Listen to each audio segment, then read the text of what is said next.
नमस्कार दोस्तों, मेरा नाम अनूप है और मैं पंजाब के लुधियाना शहर का रहने वाला हूं। आज मैं आप लोगों अपने साथ हुई एक ऐसी दिल दहला देने वाली डरावनी घटना के बारे में बताना चाहता हूं, जिस घटना के बारे में महज सुनकर ही आप लोगों को भी ये एहसास होने लगेगा कि कहीं ना कहीं वो आप लोगों के भी अगल बगल में मौजूद हैं। और ये भी हो सकता है कि रात को जैसे ही किसी कारण से आप अपने कमरे का दरवाजा खोलकर बाहर जाओ तो आपको आपके घर के आंगन में वो नृत्य करती हुई दिखाई दे और बाहर बेमौसम ही बारिश भी हो रही हो, लेकिन वो बारिश पानी की बूंदों की नहीं बल्कि आग के अंगारों की होगी। और जैसे ही नृत्य करते करते उसकी नजरें आपसे मिलेंगी तो नजरें मिलते ही शायद आपकी फटकर पिछेत्र हो जाएगी, क्योंकि जब आपको भी उसका वो भयानक चेहरा दिखाई देगा और आपको देखते ही जब वो जोर से चीखेगी और जब उसके उस भयानक चेहरे के साथ उसकी उस चीख की वो दिल दहला देने वाली आवाज आपके पूरे घर में गूंजेगी, तो आपकी जगह अगर और कोई भी होगा तो उसकी भी डर के मारे फटकर पिछेत्र ही होगी। और ये सब मैं आप लोगों से इस वजह से कह रहा हूं क्योंकि आज से पहले मैंने उसके बारे में जिस किसी से भी जिक्र किया है उसके साथ ऐसा ही हुआ है। तो इसलिए आप लोग भी इस कहानी को सुनने के बाद रात को थोड़ा संभल कर ही बाहर निकलना, क्योंकि कब किसके साथ कहा पर क्या हो जाए इसके बारे में कुछ नहीं कहा जा सकता। खैर, अब चलिए कहानी की तरफ बढ़ते हैं, क्योंकि समझदार को तो इशारा ही काफी होता है। दरअसल मेरी जिंदगी में इन सब की शुरुआत जब मैं 13 साल का था तब हुई थी। हम 2 भाई हैं और एक बहन है। मेरी बड़ी बहन उस वक्त 16 साल की थी और जो एक छोटा भाई है उसकी उम्र उस वक्त 11 साल के आसपास में थी। अब जब मैं 13 साल का था तो एक दिन अपने ही घर के बाहर आंगन में खेल रहा था। शाम का वक्त था तो ऐसे में सभी घर वाले अंदर थे। मैं अकेले ही फुटबॉल से बाहर आंगन में खेल रहा था कि तभी एक औरत मुझे अपने घर के गेट के बाहर दिखाई दी, जो घूंघट किए हुए थी। उसने सलवार सूट पहना हुआ था और हाथों में चूड़ियां थीं।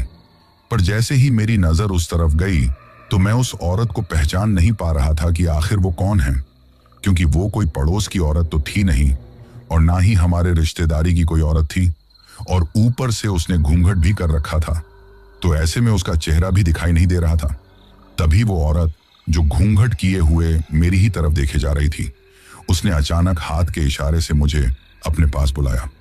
अब पहले तो मैं हैरान था कि ये औरत कौन हो सकती है, लेकिन जब वो बार बार मुझे बुला रही थी तो मैंने इधर उधर देखा।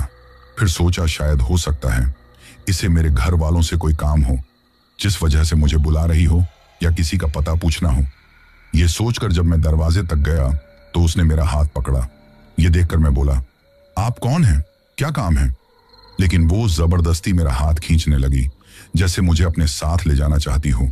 ये देखकर मैं चिल्लाने लगा। तभी उस औरत का दुपट्टा उसके सिर से हट गया। अब जैसे ही मैंने उस औरत को देखा तो मेरे होश उड़ गए, क्योंकि उसका चेहरा बड़ा ही डरावना था। उसकी आंखों की पुतली सफेद थी, उसके होंठ बिल्कुल काले थे, बड़ी ही अजीब सी मुस्कान थी उसके चेहरे पर। यह देखकर तो मैं थर थर कांपने लगा।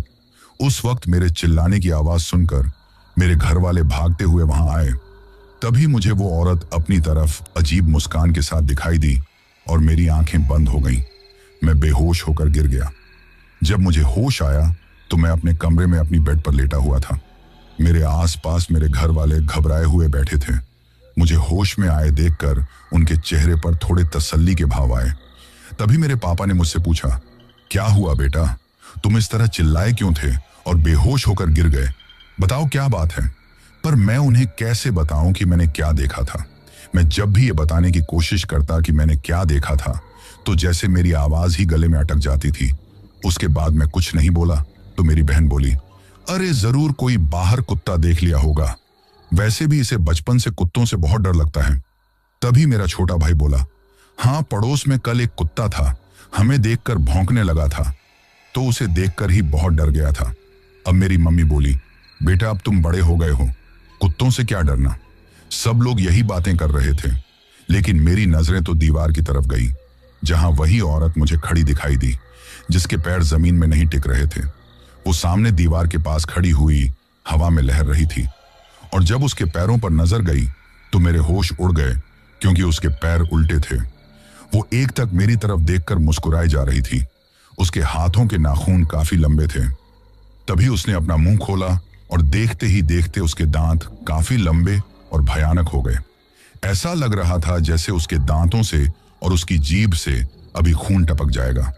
वो बार बार अपना हाथ मेरी तरफ बढ़ा रही थी, जैसे मुझे जबरदस्ती पकड़कर अपने साथ ले जाएगी। ये देखकर मैं घबराने लगा और थर थर कांपता जा रहा था। उस वक्त मेरी ऐसी हालत देखकर मुझे लगातार उस दीवार की तरफ देखते देखकर मेरे सब घर वाले उस तरफ देखने लगे, लेकिन जैसे उन्हें तो कुछ नजर ही नहीं आ रहा था। ऐसे में उन्हें हैरानी हो रही थी कि मैं इतना क्यों घबरा रहा हूं। वही मेरे तो दिल की धड़कन ही बढ़ी हुई थी। मैं बस उसी चुड़ैल की तरफ देखे जा रहा था। पहले तो वे लोग ऐसे ही बोल रहे थे कि मैं किसी कुत्ते से डर गया हूं, लेकिन अब मेरी हालत देखकर परेशान हो गए। रात हो चुकी थी। ऐसे में मेरी मम्मी कह रही थी कि कुछ नहीं है बेटा, हम हैं ना तुम्हारे पास, घबराओ मत। ये कहते हुए मुझे तसल्ली दे रही थी और मेरे पास में ही सो गई। वही मेरे कमरे में अपने अपने पलंग बिछाकर सभी घर वाले सो गए, परंतु मुझे भी नींद आ रही थी। मैं घबराते हुए इधर उधर करवट बदल रहा था। फिर देर रात मेरी आंख लगी। तभी मुझे ऐसा लगा जैसे कोई मेरे कान के पास आकर मेरा नाम ले रहा हो। ये देखकर मैंने घबराते हुए आंखें खोलकर देखा तो बिल्कुल मेरे पास में, मेरे चेहरे के बहुत करीब, मेरे बेड के पास वही चुड़ैल बैठी हुई थी जो एक तक मेरी तरफ अजीब तरह से मुस्कुराते हुए देख रही थी। ये देखकर मेरे होश उड़ गए। मैं चिल्लाने की कोशिश कर रहा था, लेकिन चिल्ला नहीं पा रहा था। तभी उस चुड़ैल ने मेरे चेहरे पर अपना हाथ रखा। उसके नाखून काफी भयानक थे, जिन्हें देखकर मैं बहुत ज्यादा डर गया और फिर मैं बेहोश हो गया। सुबह जाकर मुझे होश आया। उस वक्त रात के बारे में सोचकर मैं बहुत घबरा रहा था।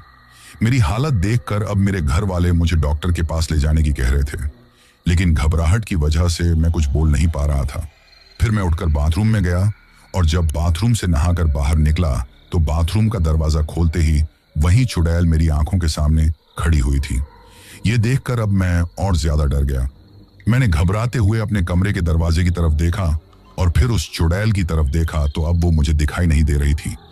अब भागते हुए बाहर जाने लगा तो मुझे ऐसा लग रहा था जैसे कोई मेरे साथ में भाग रहा है, क्योंकि उस चुड़ैल के घुंघरू की आवाज मुझे साफ सुनाई दे रही थी।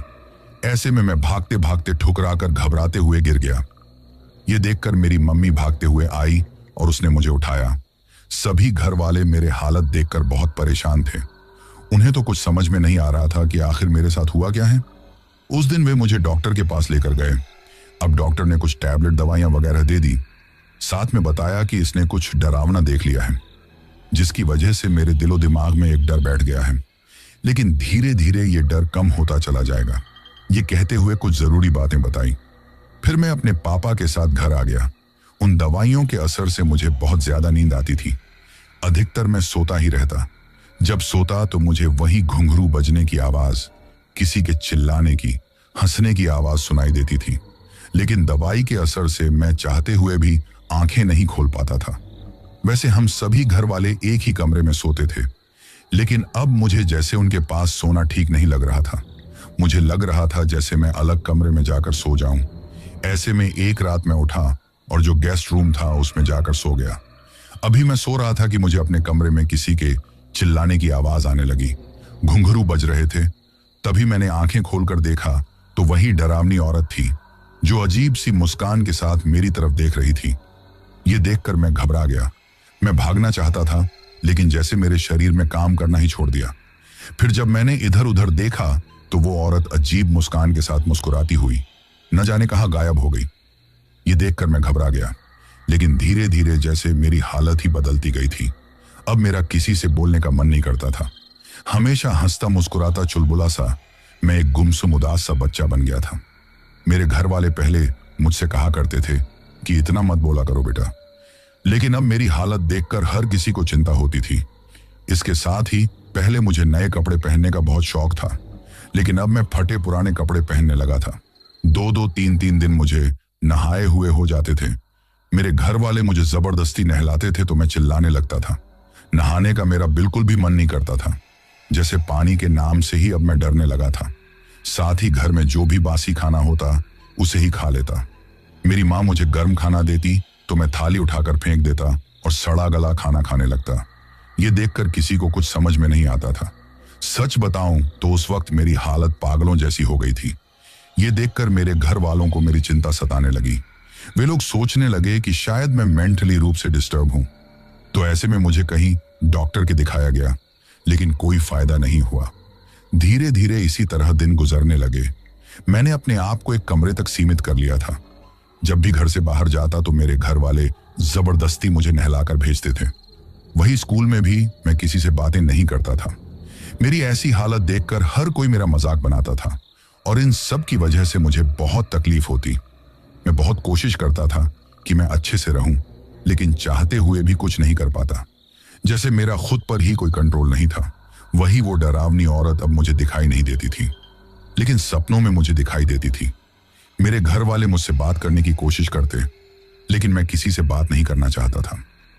इसी तरह मैं 15 साल का हो गया। जब मेरा जन्मदिन मनाया गया था तो मैं तो उसी हालत में था, बिल्कुल फटे पुराने कपड़े पहने हुए थे।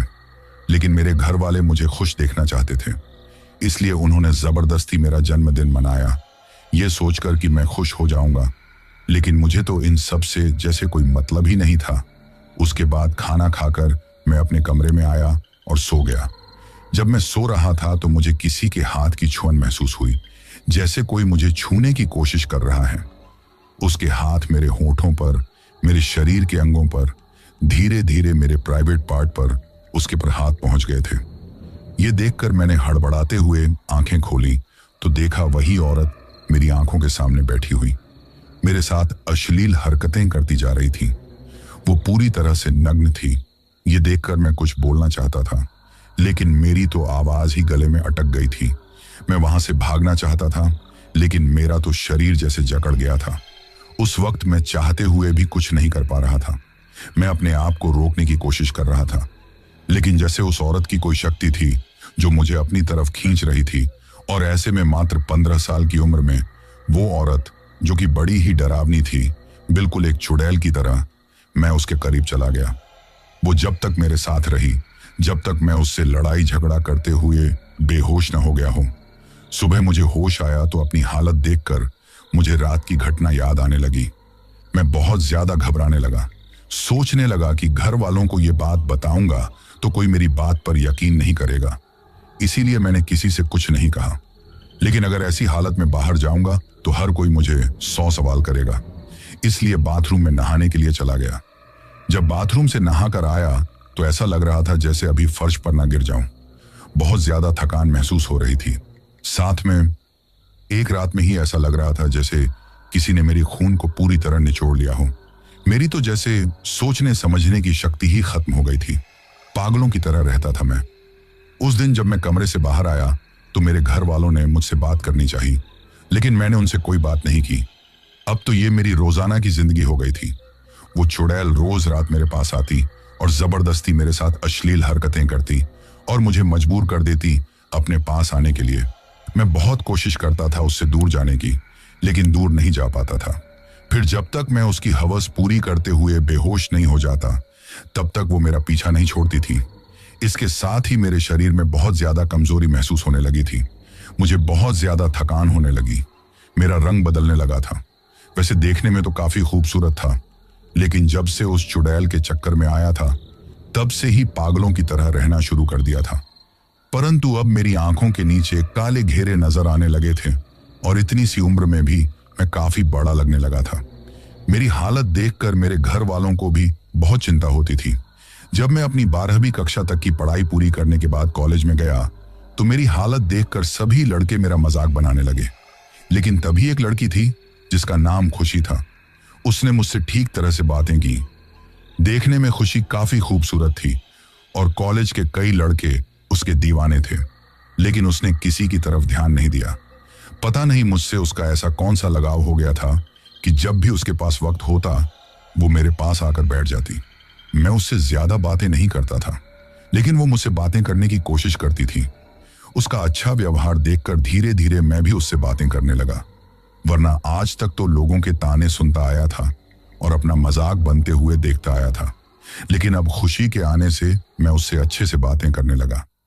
पहले मुझे कॉलेज और स्कूल जाने से डर लगता था, लेकिन अब मैं कॉलेज जाता था, चाहे किसी से बातें ना करूं, लेकिन खुशी से बातें करता था। धीरे धीरे मैंने अपने साथ हो रही सारी बातें खुशी को बता दी। मेरी बातें सुनकर खुशी काफी हैरान रह गई, लेकिन वो ऐसी बातों पर विश्वास करती थी और मेरी तकलीफ को समझती थी। उसने मुझे हिम्मत दी और कहा कि मैं अपने पापा को सारी बात बताऊं। मैंने कहा कि जब भी बताने की कोशिश करता हूं तो हिम्मत नहीं होती है और लगता है जैसे गले से आवाज ही नहीं निकल रही हो। खुशी ने कहा कि सब कुछ ठीक हो जाएगा, भगवान पर भरोसा रखो और अपने घर वालों को बताने की कोशिश करो। एक दिन जब मैं रात को सो रहा था तो वो चुड़ैल मेरे पास आई और मेरे साथ अश्लील हरकतें करने लगी। और जब मैं बेहोश हो गया तो सुबह मुझे होश आया और मैं नहाकर बाहर गया। अपने पापा की तरफ देखते हुए मैंने गंभीर आवाज में कहा, पापा, मुझे आपसे कुछ बात करनी है। पापा ने कहा, हाँ बेटा, बताओ। मैंने कहा, मुझे अकेले में कुछ कहना है। पापा ने कहा, ठीक है, और मेरे साथ अकेले में आए। मैंने उन्हें सारी बात बताई। उस वक्त पता नहीं कैसे मैंने अपनी सारी बात अपने पापा को बता सका था। शायद मेरे लिए उस दिन एक चमत्कार था, लेकिन मेरे पापा को उस वक्त मेरी बातों पर विश्वास नहीं हुआ। उन्हें लगा कि मैं ऐसे ही कोई बहाना बना रहा हूं। उन्होंने कहा, ऐसा कुछ नहीं होता बेटा, तुम्हारी मन का भ्रम होगा, ये भूत प्रेत कुछ नहीं होता। ये सुनकर मैं चुप हो गया। एक खुशी ही थी जो मेरी तकलीफ को समझती थी। आखिर में फिर किसे सब कुछ बताता। तभी मेरी बहन की शादी तय हो गई थी। शादी के वक्त मेरे पापा ने कहा कि अगर तुम ऐसे ही रहोगे तो हमारी बेइज्जती होगी, ढंग से रहना होगा। उन्होंने मुझे नए कपड़े दिला दिए, वरना इससे पहले तो मैं कभी अपने भाई के पुराने कपड़े पहनता था। उस वक्त मेरे घर वालों ने जबरदस्ती मुझे नए कपड़े पहनाए। मुझे अपने शरीर में एक जलन सी महसूस होने लगी, लेकिन अपनी बहन की खुशी के लिए मैं उन कपड़ों को पहनने लगा। उस दिन मैं पहली बार थोड़ा ढंग से तैयार हुआ था। वैसे देखने में तो पहले ही खूबसूरत था। जब बाहर आया तो बारात में आई हुई रिश्ते में बहन की एक नंद लगती थी, जो मेरे पास आई और मुझसे बात करने का मौका तलाश करने लगी। लेकिन मुझे तो वैसे ही किसी से बात करने में ज्यादा इंटरेस्ट नहीं था। वो हर मौका तलाश कर रही थी मुझसे बात करने का। उसकी बातों से लगता था कि वो मुझसे दोस्ती करना चाहती थी, लेकिन मैंने उसे नजरअंदाज किया। शादी होने के बाद जब मैं अपने कमरे में आया तो मुझे वही चुड़ैल दिखाई दी जो काफी गुस्से में थी। वो भयानक आवाज में बोली, कोई तुम्हारे करीब आए मुझे बिल्कुल भी पसंद नहीं है। ये कहते हुए उसने मुझे इतनी तकलीफ दी कि मैं आप लोगों को बता नहीं सकता। मुझे ऐसा लग रहा था जैसे किसी ने मेरा पूरा शरीर बेरहमी से नोच लिया हो। जब मेरी बहन वापस अपनी ससुराल से आई तो उसने बताया कि उस लड़की के बारे में जो उसके बुआ सास की बेटी थी और सीढ़ियों पर गिरने की वजह से उसे काफी चोट आई है और वो अस्पताल में है। अब मुझे समझ में आया कि ये चुड़ैल इतनी आसानी से किसी लड़की को मेरे करीब नहीं आने देगी। हे भगवान, अगर खुशी के बारे में इसे पता चल गया तो क्या होगा? लेकिन शायद मेरे घर के अलावा ये मेरे साथ कहीं नहीं जाती। ऐसा भी तो हो सकता है, तभी तो इसे खुशी के बारे में कुछ भी पता नहीं है। ऐसे तरह तरह के ख्याल मेरे दिमाग में आ रहे थे और इसी तरह दिन गुजरने लगे। अब मेरी बहन मां बनने वाली थी और वो हमारे यहाँ आई हुई थी। एक रात वो अपने कमरे से पानी पीने के लिए बाहर निकली तो उसने उस चुड़ैल को अपनी हवस पूरी करके जाते हुए देखा। ये देखकर वो बहुत ज्यादा डर गई और घबराते हुए जोर जोर से चिल्लाने लगी। उस वक्त मैं बेहोश था, इसलिए मुझे कुछ भी पता नहीं चला। सुबह जाकर पता चला जब सभी घर वाले मेरी बहन के पास में थे और मेरी बहन मेरी तरफ ही देख रही थी। तभी अचानक मेरी बहन घबराते हुए बोली, पापा, कोई है जो इसके पीछे पड़ी हुई है। बड़ी ही डरावनी है, बहुत डरावनी है वो। मैंने खुद अपनी आंखों से इसके कमरे से उसे निकलते हुए देखा है। ये कहते हुए बहन बहुत ज्यादा घबराने लगी। उस वक्त मेरी मम्मी ने उसकी बातों पर यकीन कर लिया, जिसकी वजह से वो बहुत ज्यादा डर गई थी। लेकिन पापा, जो इन सब बातों को नहीं मानते थे, उन्होंने इस बात पर यकीन नहीं किया। मेरी दीदी ने सबको यकीन दिलाने की कोशिश की, लेकिन पापा ने इस बात पर यकीन नहीं किया। इसके बाद दीदी अपने ससुराल चली गई और प्रेगनेंसी के टाइम वापस लौट कर नहीं आई। वही दिन गुजरने लगे। मैंने अपने कॉलेज की पढ़ाई कंप्लीट कर ली थी।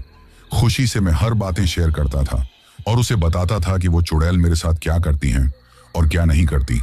कॉलेज कंप्लीट होने के बाद खुशी की एक गवर्नमेंट जॉब लग गई थी और वो मुझसे शादी करना चाहती थी, लेकिन मैं उसे चुड़ैल की वजह से डर रहा था, जबकि खुशी को मैं भी चाहने लगा था।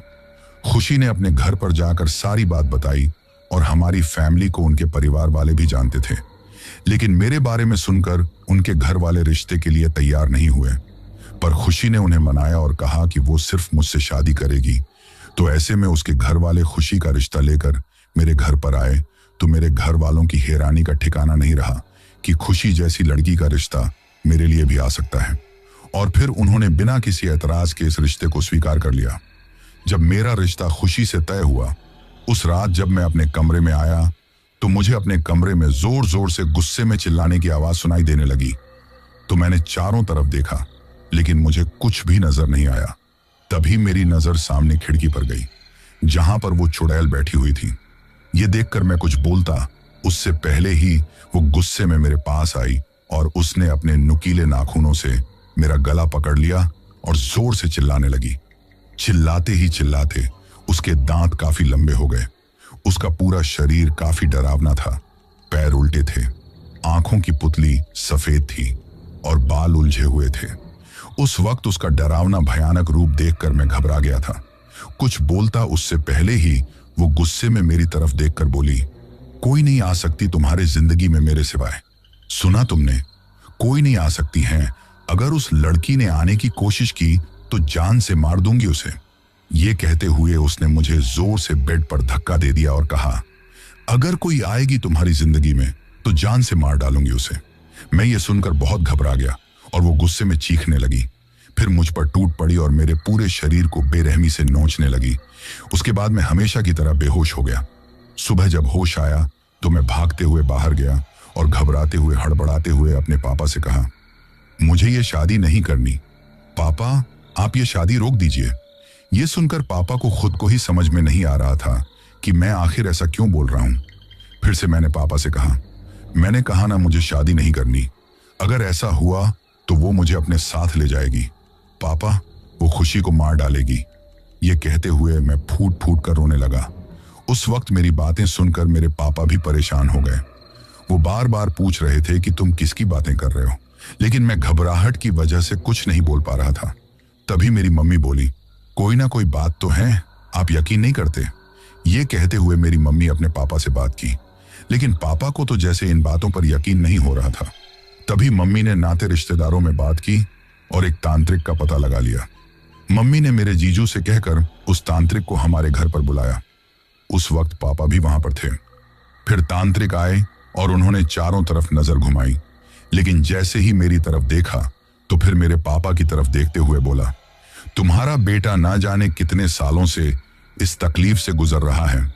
उसका एक एक दिन नरक से बदतर होता था और तुमने उस पर ध्यान नहीं दिया।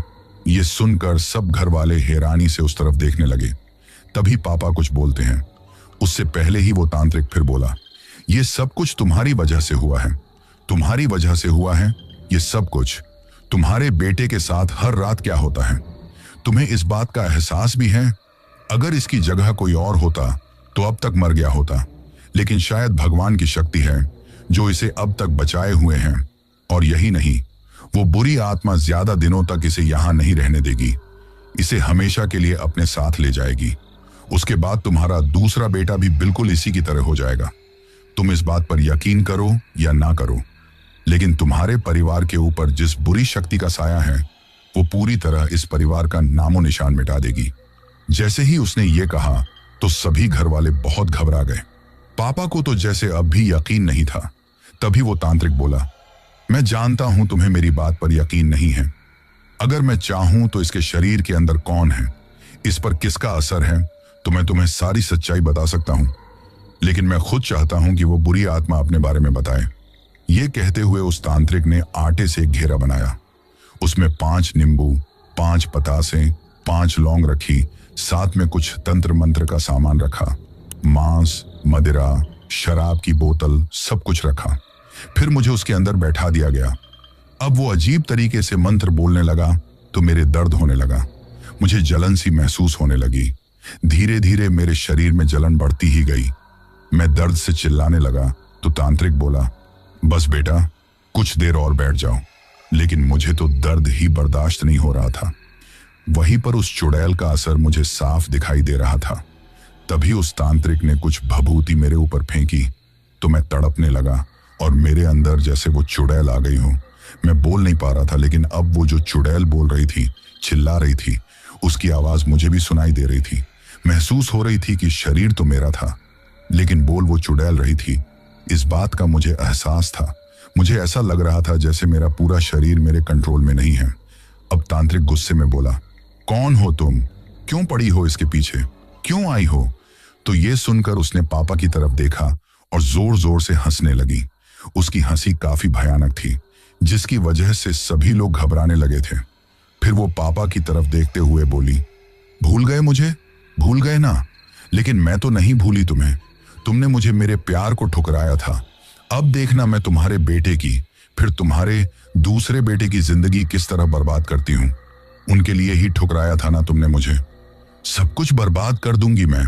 ये कहते हुए वो गुस्से में चिल्लाने लगी तो पापा हैरानी से उसकी तरफ देखने लगे।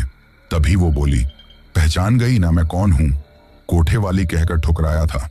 इन सब के लिए तो आज वही कोठे वाली तुम्हारा सब कुछ छीन लेगी और अपनी आंखों के सामने अपने परिवार को बर्बाद होते हुए, उन्हें मरते हुए देखकर भी तुम कुछ नहीं कर पाओगे। ये कहते हुए जोर जोर से भयानक हंसी हंसने लगी। अब पापा ने सुना तो उनके तो चेहरे का रंग ही उड़ गया। वो हैरानी के साथ चारों तरफ देखते हुए हड़बड़ाते हुए बोले, चंपा तुम? तो वो चुड़ैल हंसते हुए बोली, हाँ मैं तुम्हारे बेटे को छोड़ूंगी नहीं, नहीं छोड़ूंगी, ले जाऊंगी अपने साथ। ये कहते हुए भयानक हंसी हंसने लगी और अचानक मेरे शरीर में एक झटका लगा। लेकिन मैं बेहोश नहीं हुआ, पर बहुत ज्यादा थकान सी महसूस होने लगी। तो उस तांत्रिक ने मुझे पकड़कर सोफे पर लिटा दिया। वही चंपा का नाम सुनकर सब घर वाले पापा की तरफ देख रहे थे और पापा हड़बड़ा रहे थे। तभी तांत्रिक बोले, सच्चाई कब तक छुपाओगे? जो बात है अभी बता दो। पहले ही तुम्हारी एक हरकत की वजह से तुम्हारे बेटे की जिंदगी बर्बाद हो गई, तो अब कब तक छुपाओगे? अगर चुप रहे तो तुम्हारे दूसरे बेटे की जिंदगी भी बर्बाद हो जाएगी और धीरे धीरे तुम अपना परिवार को खो दोगे। ये सुनकर पापा की आंखों में आंसू आ गए। तभी मम्मी बोली, बताओ क्या बात है? किस बारे में बात कर रही थी वो चुड़ैल? तो पापा ने जो बात बताई वो सबके लिए हैरान करने वाली थी और मम्मी के लिए तो ये गहरा सदमा था। लेकिन जो पापा ने बताया था वो स्टोरी कुछ इस तरह से है कि पापा पहले कभी कभार एक कोठे पर जाया करते थे। वहां पर एक चंपा नाम की कोठे वाली थी। उसकी सुंदरता को देखकर वो उसके दीवाने हो गए थे। वो औरत धीरे धीरे पापा को चाहने लगी थी, पर पापा के लिए तो वो एक खिलौना थी। पापा बस अपना मन बहलाने के लिए उसके सामने अपने झूठे प्यार का इजहार करते रहते थे। धीरे धीरे इसी तरह वक्त गुजरता रहा। एक दिन उस औरत ने पापा से कहा कि वो उसे अपना ले, उससे शादी कर ले, तो पापा कोई ना कोई बहाना बना देते थे। ऐसे में एक दिन जब उस औरत ने ज्यादा दबाव बनाया शादी करने का, तो पापा ने साफ इनकार कर दिया।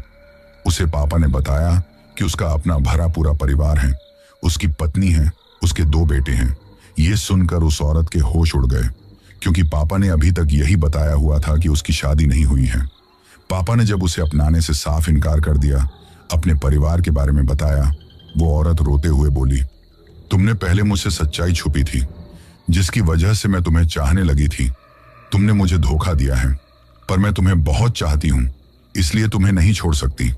ये कहते हुए पापा के साथ आना चाहती थी, लेकिन पापा ने साफ इनकार कर दिया। उन्हें समाज में अपनी इज्जत की भी परवाह थी। वही इन सब की वजह से उस औरत को काफी तकलीफ पहुंची थी और उसने उस दिन बहुत ज्यादा शराब पी ली थी।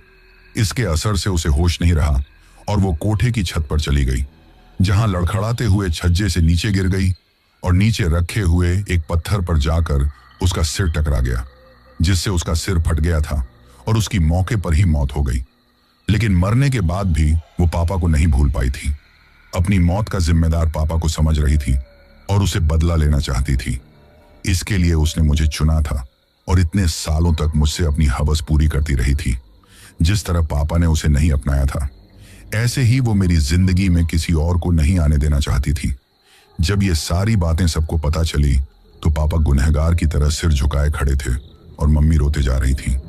वो गुस्से में पापा की तरफ चिल्ला रही थी कि उसकी घटिया हरकतों की वजह से उसके बेटे ने कितना कुछ सहन किया है।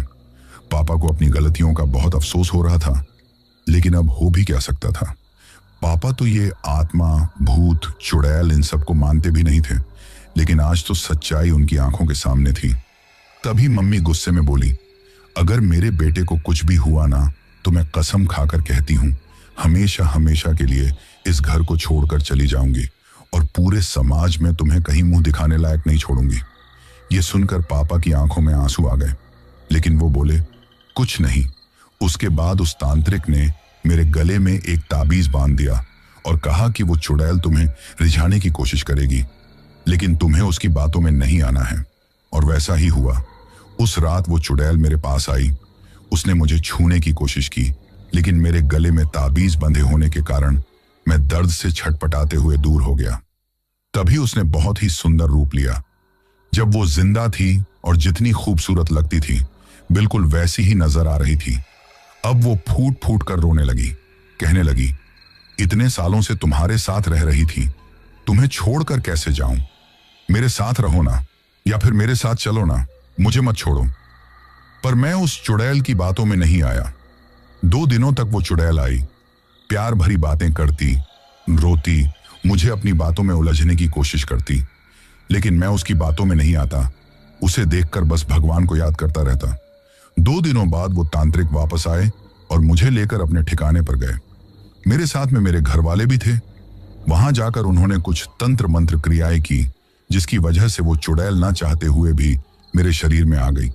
वही जैसे ही तंत्र मंत्र बढ़ता जा रहा था, तो वो चुड़ैल चिल्लाने लगी, चीखने लगी।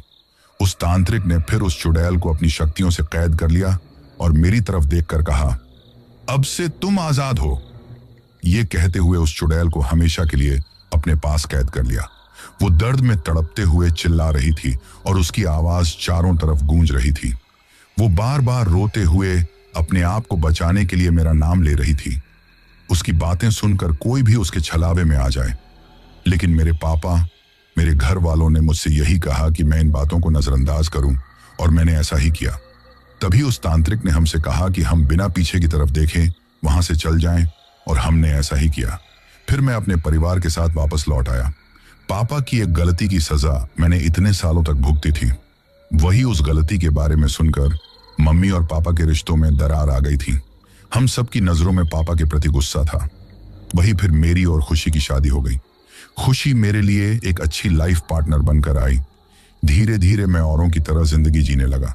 मेरी अपनी भी खुद की एक अच्छी कंपनी में प्राइवेट जॉब लग गई। मैं जो पागलों की तरह नजर आता था, फटे पुराने कपड़े पहनता था, कई दिन नहाए हुए हो जाते थे, आज काफी हैंडसम लगने लगा था। आज मैं खुशी के साथ अपनी जिंदगी में खुश हूं। पर अपने साथ जो कुछ हुआ उसके बारे में सोचता हूं ना, तो बहुत ज्यादा घबरा जाता हूं। और मुझे एहसास होता है कि जिस तरह अगर बच्चे गलत रास्ते पर चले जाएं, तो माँ बाप की जिंदगी नरक हो जाती है, उन्हें सजा भुगतनी पड़ती है। परंतु अगर माँ बाप ही गलत हो, वही गलत रास्ते पर चले हो, तो उनकी सजा उनके बच्चों को भुगतनी ही पड़ती है। तो दोस्तों, ये थी हमारी आज की कहानी। कहानी आपको कैसी लगी, ये आप मुझे कमेंट बॉक्स में कमेंट करके जरूर बताना।